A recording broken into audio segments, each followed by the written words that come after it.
Speaking of your own firm, I was thinking since unfrozen na yung assets ng mati mo, tutuloy ko na yung pag-process ng permits, tsaka papareserve ko na yung space na sinasabi ko sa'yo, babe. Kailangan lang natin mag-down payment doon para talagang... Babe, I've been doing a lot of thinking lately. Ikakasal na tayo at makukuha ko na rin yung mana ko kay Mati. Pero siguro, babe, kailangan na mas maging critical tayo sa decisions natin. Huwag tayong magpadalos-dalos. I mean, yeah. Yeah, okay. Yeah, tama ka naman doon.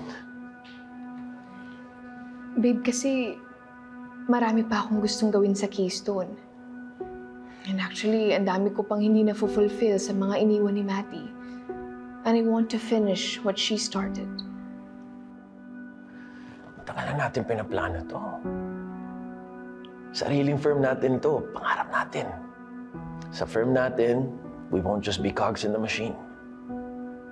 Tsaka babe, may mga nakausap na akong tao para masimulan na natin yung firm eh. Na atin lang. Magbabayad na tayo ng reservation fee dun sa space na sinasabi ko sa'yo, babe. Babe, hindi ba pwedeng mag-focus muna tayo sa kasal natin? Getting married is already expensive. Ba't pa biglang nang bago isip mo? Dahil ba sa nag-usap kayo ni Lilette, is she doubting me again? No. Lilette reminded me of my worth dito sa Keystone. At matagal ko na ring iniisip to.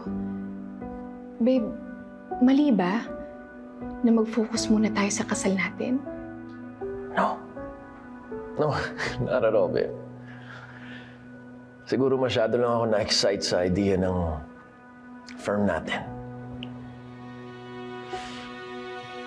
I'm on board. Okay, focus muna tayo sa wedding. And I promise, mas magiging involved ako sa preparations. And as for Lilette, I'm actually really happy that she's there na sumusuporta siya sa'yo. She's a big help. Thank you, babe.